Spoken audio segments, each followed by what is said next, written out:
Hello. Hello ulit. Kumusta na darling? Ay nako. Ang lungkot.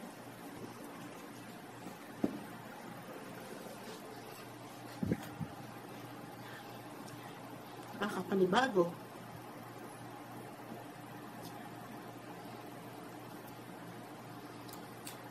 Wala na akong hinahatid. Wala na akong sinusundo.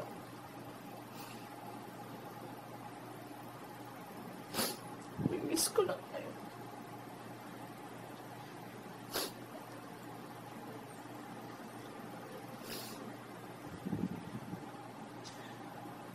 Eto, araw-araw, nasa labas. Lumalabas. Si Papa mo, tumatawag din madalas. Si Ate Jean mo. Kuya mo.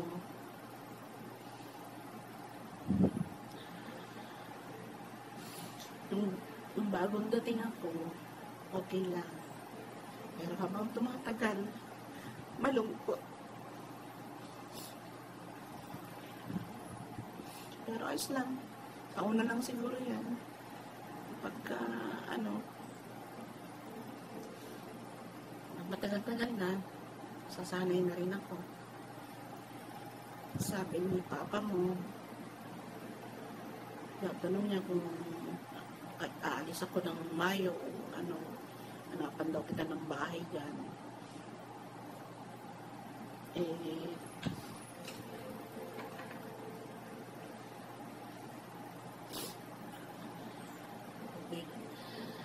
Ay nako.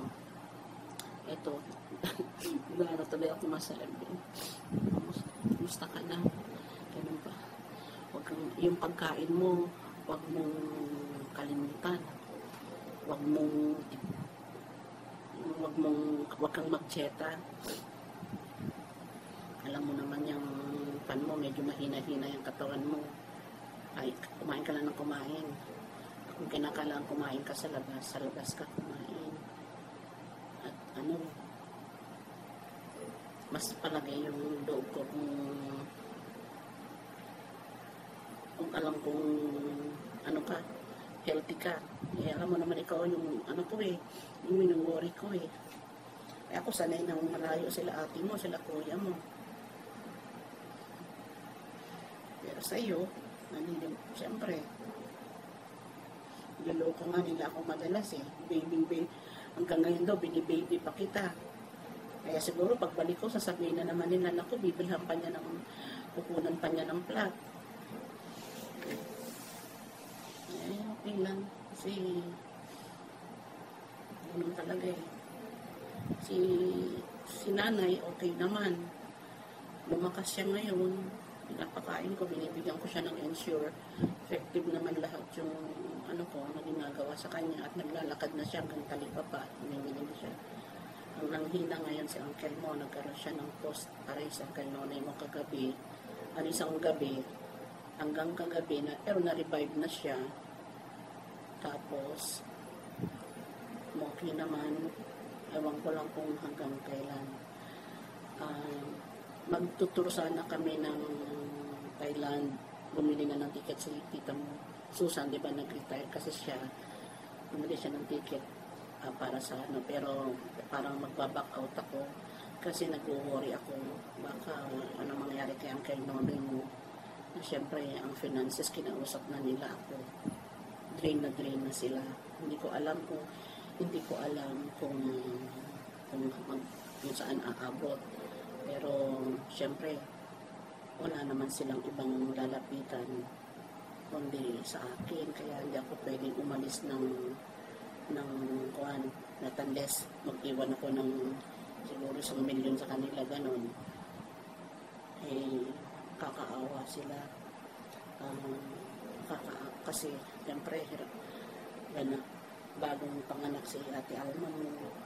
Lahat pa, puro bagong panganak din si Mel. Puro bayarin. Kaya, nakita mo si auntie mo, parang ang laki-laki ng itinanda niya na parang manghina, gano'n. Kaya keep on praying. Alam mo ba, ayun, sila nang lagi yung pinag-ano ko, pati si Ken. Yan, lagi kung saan naman ako nagpupunta nung bibisita de iglesia ako. Talagang inaano ko yan kasi isa pa yan sa mabigat sa kalooban ko. Si Ken, okay na, parang gumagabay siya ngayon. Siguro makakalakad siya, pwede na ayudin. At least, ano siya, sharp ang isip niya. Nakakapagsalita siya. Yun nga lang talagang parang bumalik siya sa pagiging 1-year-old sa motor aspect ng katawan niya. Pero hapon na hinahanap niya si Jake. Jake siya ng Jake. Nasaan daw si Jake? Nasaan sa Ate Yek-Yek? Tapos pumasok dun sa kwarto. Sabi niya, Ate Yek-Yek ito. Nakita niya yung unan.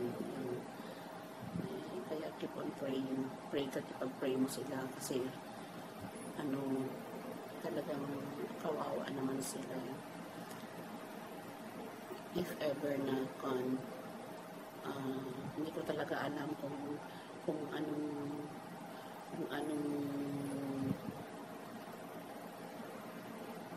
plano o ano nila Auntie Esther mo, kasi tinatanong nila ako kasi nag-metastasize na yung cancer, yung palagay ko lymph nodes yung nakita ko ang laki-laki na sa first day ko hanggang shoulder. Nung papunta ko nung isang araw nasa upper arm na hanggang elbow yung maga. Metastasize na rin sa liver, yung lungs ng isa parang nasishade na ng metastasize sa liver. Kaya naghihintay na rin lang si Uncle mo. Pero okay naman na sila. Accepted naman na nila. Kaya ng kagabi, sabi ko, bakit hindi pa magpa-anoint ng oil? Hindi naman okay na anoint ng oil, mamamatay. Baka gusto mangumpisal ka kung gano'n. Kaya parang hirap na hirap siya kasi talagang in pain siya dati. Sobrang hirap niya talaga. Makikita mo sa mukha, sa pag-ungol niya, sa pagkangin. Yung tungkol doon sa papadala ko sa iyo yung account number ng peso ko para kung nahihirapan ka sa dollar mo, doon may ipadala. Ibibigay ko rin yun kay Jade ngayon para maisingit niya doon sa tape. Papadala niya yata itong tape na ito. Tapos ikaw naman, number 1 talaga, huwag mong pabayaan yung pagkain mo. Mag-egg ka at least 3 times, 4 times a week kahit na everyday. Tapos sabayan mo na lang ng gym mo dyan. Pagkatapos yung yung mga nga hindi ko lang alam, sana nakaano ako ng gamot, pero ng ferrous mo, ng ivory. Pero meron din naman dyan kaya lang walang ivory kasi naghanap ako noon wala akong nakita. Hindi ako nakakahiya naman magpadala ng marami kasi syempre tourist yan, baka ang sakyan pa nila katay, napakahigpit sa timbang. So baka next time na lang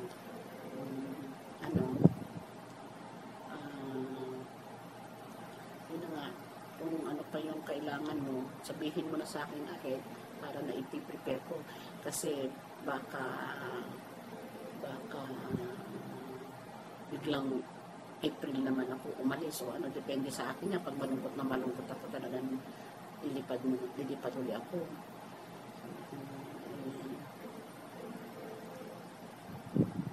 Yung tawag dito si Jay, dumating sa kanina mga 2 o'clock na yata. Kawawa nga kasi init ng panahon ngayon. Ang init, as in mainit talaga sa labas.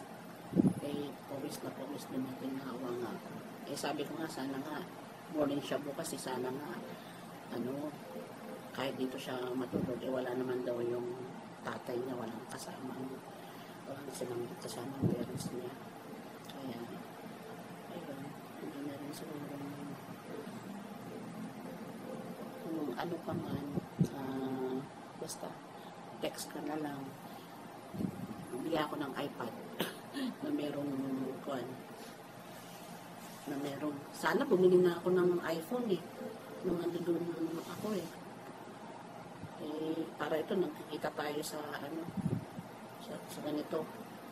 Pwede mag-chat dito mag-usap dito sa cellphone. So, anak, mag-ingat ka dyan ha.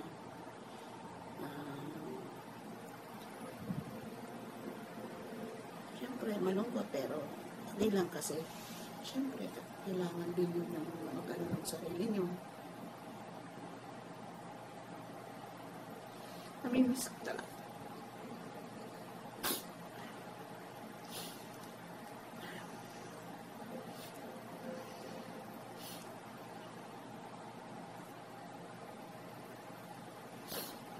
Ay, naku.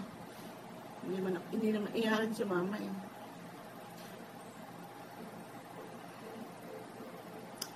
May time lang mo ganito. Kasi sabi ni kuya mo nga, kahit doon daw ako mag-stay na. Pero, paano naman dito sa Pilipinas, yung mga ano dito. Anyhow, di bali, ang isa, siguro ano lang ako, sana makarating na dyan si Jake. At least mapapalagay ng gusto yung isip ko. Yung meron ka diyang kadamay na malapit sa iyo. Kasi kahit sabihin mo dyan sila kuya mo, ang layo pa rin. Ate mo malayo pa rin. Kaya mag-pray kayo ni Jake na sana maayos na yung kanyang papers at makasunod na sila. Kasi para alam ko, lungkot-lungkot mo rin dyan. Alam ko yan. Alam ko siyempre, mahanap mo rin siya yung kasama mo. Binirog pa nga kita minsan na hindi magpakasal kayo tapos independent visa mo, di ba? Binirog pa kitang gano'n. Sabagay, ilang pan na lang naman siguro yan. Ilang days, na yan, maaayos na rin yung mga nyo, papeles niya. Basta keep on praying. Lahat, everyday, gabi, mag-pray ka para sa guidance mo, para sa protection mo. Lahat yan itinuro ko naman sa iyo. Magsimba ka pagka kung hindi ka duty ng pilitin mo magsimba. Malapit lang naman yata ang simbahan dyan sa inyo.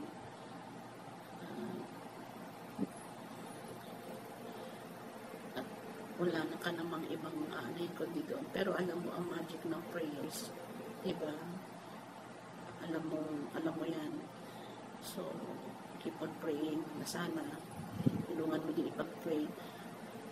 Ako, pinipray ko din si Jake na sana maayos na lahat naman. Pero I feel something siguro baka malapit na rin na siya. Sige, ingat ka na lang dyan. Love na love kita. I love you, darling. Miss na kita. Kumari lang. Kaya ko naman bumili. Kaya ko naman kaya lang. Sabi nga ni Papa mo, bumili daw ako ng doon. Doon naman daw ako mag-invest tapos paupahan daw.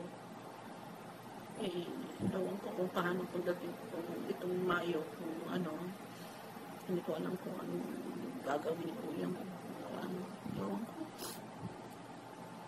Si Papa mo daw, sabi niya, kahit na siya na ang magbayad sa iyo, pati sa yung pinapakuhaan niya rin. Kaya, siyempre, iniisip niya yung sitwasyon niyo. Ayan, bahala na kung basta kung makalipat ka doon sa bahay na nililipatan mo, alam mo yung ginagawa pag dasalan mo na yung paligid mo, makisama ka sa mga kasama mo, kasi yan din ang dadamay sa iyo na kailangan mo. Huwag mo bagay, alam ko hindi ka naman mayabang, hindi ka mahalin, be simple. Mas maganda ang simple lang. Alam ko naman hindi ka rin pala kwento, hindi ka pala so makisama ka lang. masama sa nagpapakumbaba. Ito, iniwanan ako ni Jake dito sa kwarto eh. Saka ako ng message sa'yo. Ano pa ba? Lagi naman tayo nag-uusap sa telepono.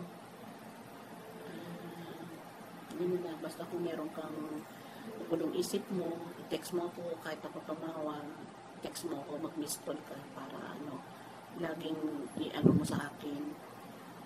Tapos, yun na, mag-pray ka talagang, ang prayer, talagang guided ka pagka ka sa pagdadasal sa Kanya. Pagpunta ko kay Father Pio ng Monday.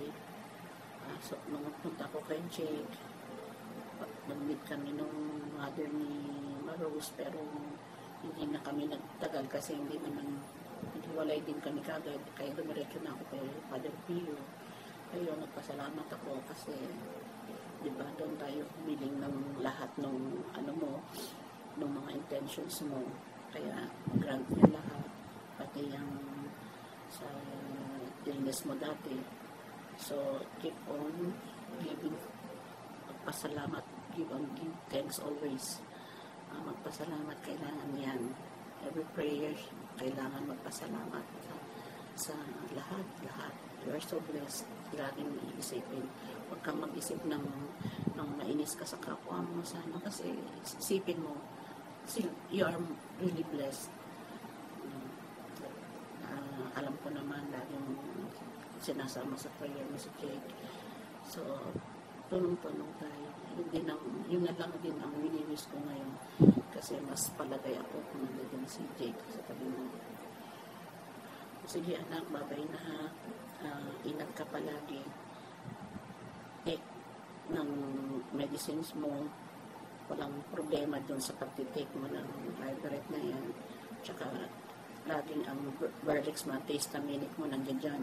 Huwag ka masyadong kumain ng mga pagkain piniprepare na kusip ng mga Pilipino ang tinitinda dyan. Kasi usually they use shrimps, mga paste, o kaya yung soup ng shrimp. Kaya ingat ka. Mas maigi na yung sarili mong gawa, o bumili ka na ng gawa ng kasama mo dyan na nakita mo, o kaya bumili ka ng pagkain. Lumabas-labas ka, manood ka ng sine, ano ka din, sama mo yung mga barkada mong pagkapalagayan mo dyan ng loob. Sige, I love you darling.